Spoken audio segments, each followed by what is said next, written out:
since Okay. it's been kind of in my heart. Hey guys, welcome back. Melissa here. I was away, and it kind of led into the conversation we're going to have today about just consistency of your habits to change your immune function and your gut health, right? Which are obviously very intermeshed. But um, I was telling Melissa, I just got back Saturday and I was really thinking about this a lot last night. Now, I know I've shared if you've watched any past videos that like I was a child who grew up in like the 80s and the 90s with the inception of all the Franken food.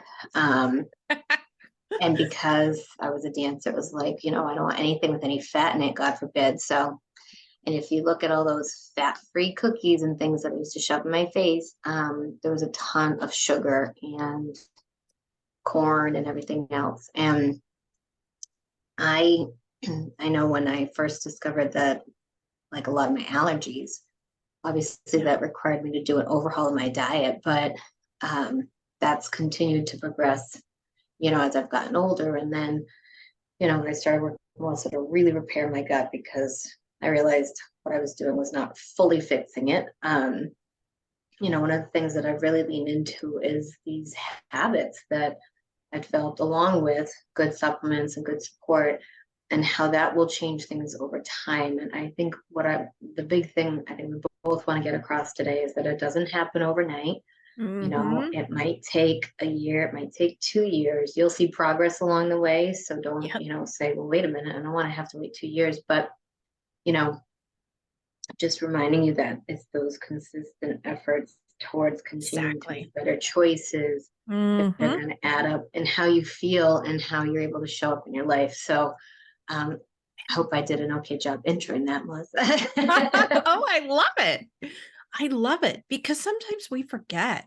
I was just chatting with someone yesterday, actually it was, about their own trajectory and the trajectory of a family member being raised up in the same household, and that they have chosen to listen to their body and make changes, change their habits, change their food choices, change how they take care of themselves.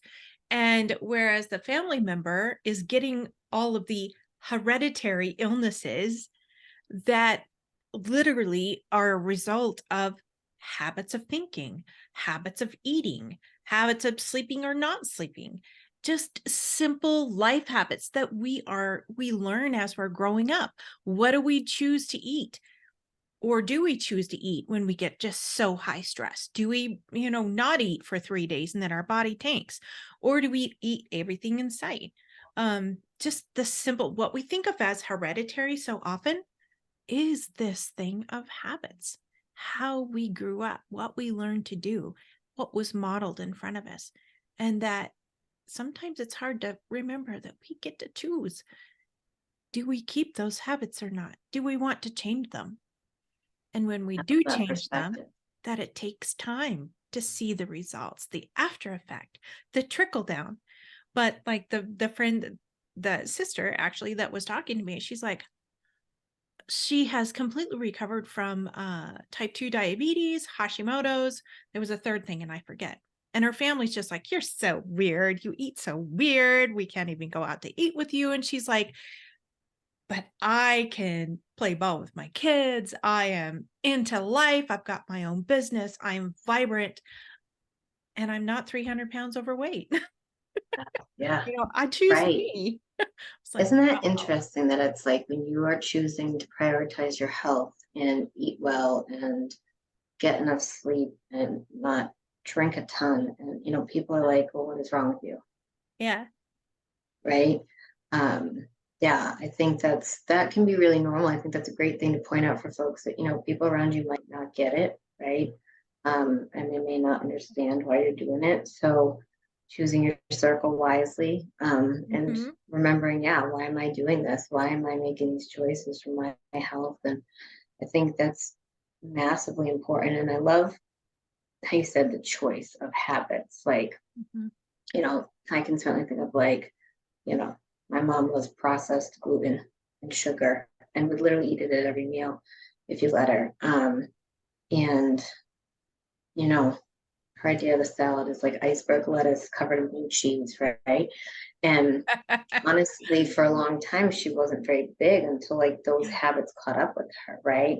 Yeah. Um, she barely drinks any water, you Wow. know, right. And so it's Yeah. amazing that there aren't like massive health issues going on Yeah. that I know of, right? But I think when I was sharing yesterday, I had done a live with one of the girls on my team, and I was talking about how, as a kid, I was never the kid that would get like a sore throat and like fight through. Mm, It would always turn into a sinus infection and me being laid up for like days, right? yeah. Yeah. And so you saw those autoimmune tendencies like early on, right? Yeah. Um, and but again, if you looked at like habits of what I was eating, right? Yeah. Um, the amount of sugar I was ingesting, Oh, not knowing anything about sugar is supplements, so hard on us. so Oh bad, my. so bad, right? And no one was regulating that. And I was talking about that to me, certainly. And I Yeah. remember I had an aunt who was kind of aware of that stuff, and everyone thought she was weird because she was like talking about that, right? And um, Eh, I look back now and I'm yeah. like, no, she was just changing her habits, right? Um, Yeah. but I think when start to like this woman, like, you can find places to eat, but you got to do your homework, right? Who's going to abide Yeah. by the way that I'm choosing to eat? Yeah. I know where we're located, we're fortunate because we're definitely in like a good, clean food scene. So we have a lot of options, but I travel and used to travel even a lot more. And man, finding food that aligns with how I want to eat can be challenging in some places. Um, You get really good at taking snacks. oh my gosh, right? But even just finding like a good quality salad sometimes, like where am I, right? Yeah. But so I think it's and drinking water. Like I can remember at 14, I decided I was going to start drinking like a lot of water every day. That was like Mm. a goal I set for myself. And it made a massive difference in how I was feeling, right? Mm-hmm. Um, Yeah. and I also realized how little water I was drinking prior to that. Yeah. But now, decades later, it's still like, no, I still drink this much water every day, Yeah. right? It's a Um, habit. and It's a it's a habit you habit. created. Yep. Yeah. Yeah.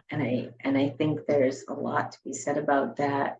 But I love your family of a choice, right? People may have type 2 diabetes in their family, but what are you doing to change that? Type 2 is very Exactly. treatable, right? Um, Exactly. Yeah. and so it's yeah, it's absolutely making those choices. And I know we wanted to touch upon that Halloween is next week. Well, Yeah. and myself don't choose to celebrate that, but if you do, being aware of like what are you giving your kids. I was talking about how there's lots of great recipes with dates to make like cleaner candies, um, which is a great option. Dates have a lot of health benefits, and because they're naturally sweet, and they actually are Mhm. good for your blood sugar. I think I thought they'd spike it, but I've read so much research about how they don't. um, Mhm. and I was sharing how I've had friends who do the switch witch. So if your kids do Mm. trick or treat Mhm. and bring home some candy, and you allow them each to have, two pieces, and then you take the rest, they're leaving it out for the switch witch, and then basically you're going to throw it out and you can leave them a little toy instead.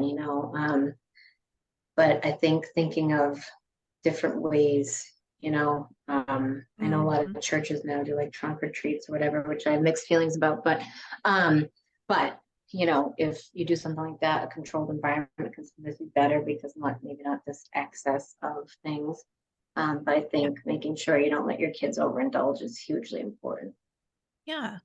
I think it kind of dovetails into what we were just talking about habits. I mean, where did we Mm, learn ours? From our right. parents, right? That's huge. I And love that. I love that. it just like, we're teaching our kiddos every day and by the choices that we are modeling, but also the choices that we make for them.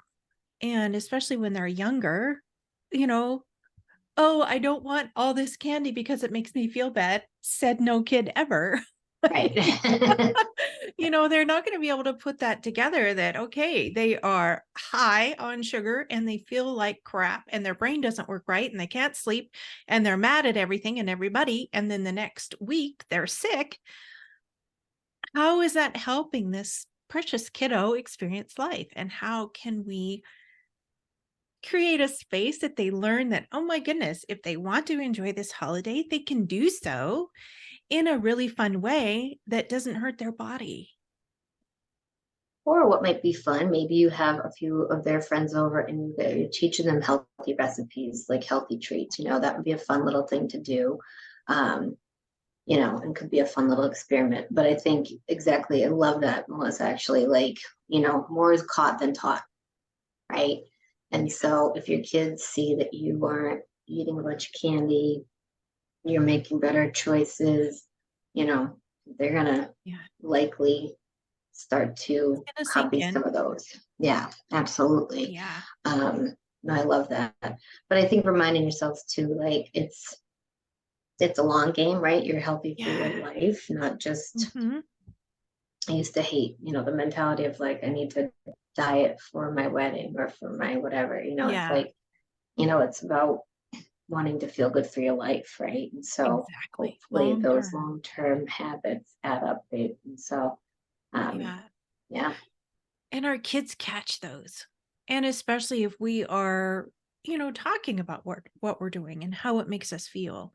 And I remember when I raised three boys, and half the time you don't think they're going to listen to a thing you say. Believe me, they're more worried about, baseball, not baseball for my kids, but basketball and football and all the things that they and their friends are doing.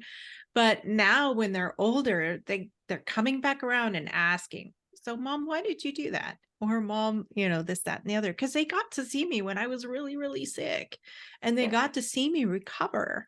And to them, it was normal. And now they're like, okay, so this friend's mom is like this. Why, how are you different? Why did this, So it's a really fun time for me to have grown kids to have these kind of conversations, because they're trying to put the kind of the pieces together that they watched, maybe didn't understand, but it gives them a space in their mind that they're like, you don't have to be sick like that. yeah. And I love that. To be tired, right? Like you don't Yeah. want to be the tired, non-energetic parent, right? So I think there's that too. Um, Yeah. yeah. We're What do we teaching. normalize it, right? Yeah. So I don't know. We live we just bought a house and moved to a new community and everything. And there are a ton of kids here. So I'm like, I know. I loved your friend's idea about the asparagus. I know. Well, Like, and what am I gonna do here? I'm always Because working on Tuesday nights, so I'll just have a little note out that says, "Please don't ring the doorbell." Working, right. So Yeah. I mean, whatever choices you guys make are obviously up to you in Yeah. regards to that. But Yeah. I know we It's used to like, maybe sometimes as kids not like the house that had the box of raisins, but you know, or the box of apples, or, yeah, the fun homemade things. yeah, I Of know. course, that was my mom. She was a homemade, she made everything from scratch. So to Uh, me, that was special. yeah, absolutely. So, So, oh, hopefully you guys get some ideas from this, but also, as always, if you're looking for help with your own recovery journey, yeah. reach out to us. We'd love to help. And, Mhm. it helps to have an accountability partner too, right? As you're making these Yeah. changes and trying to get them to stick long term. Yeah. Because that's really the It's thing big. too. Yeah.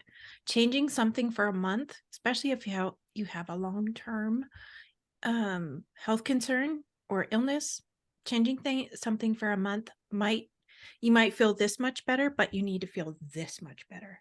So, Yeah, yes, you might feel the switch, but keep at it. I love that was. So reach out if you guys have questions. We're here to help.